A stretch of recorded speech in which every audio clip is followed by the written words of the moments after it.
нас есть интерпретация того, что мы слышим. А у микрофона ее нету. Он фиксирует звуковое давление. Вот сколько пришло, вот так и все, и есть.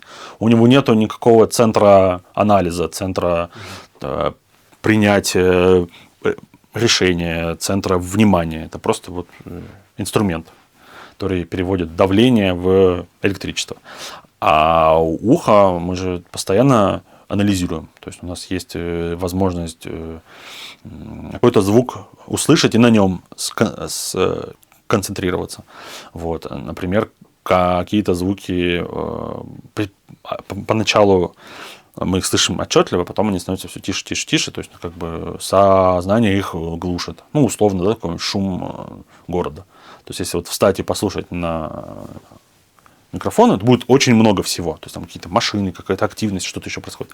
А человек идет, и он даже не слышит. Он такой, ничего нету.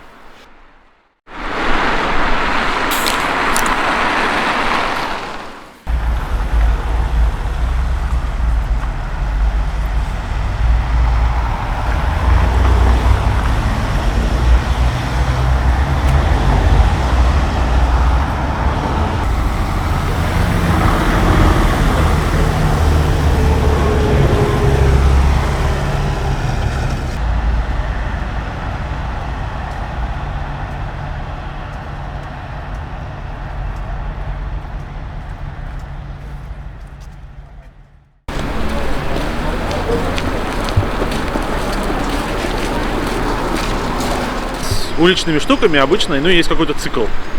То есть вот как-то условно, да, вот мы понимаем, что здесь ездят машины, автобусы, трамваи. Вот трамвай разок проехал, вы думаешь, сейчас еще разок запишу. Минут 10 ждешь, он проезжает еще разок. Может, 2 есть, можно 3, чтобы было. Так вот, набегает.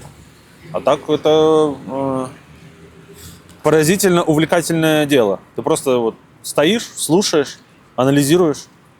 Думаешь, я уже сразу в голове понимаю, так, вот это можно отрезать, вот это можно там, трафик можно, допустим, сделать более плотный, можно, наоборот, оставить одни паузы, сделать такой именно воздух городской.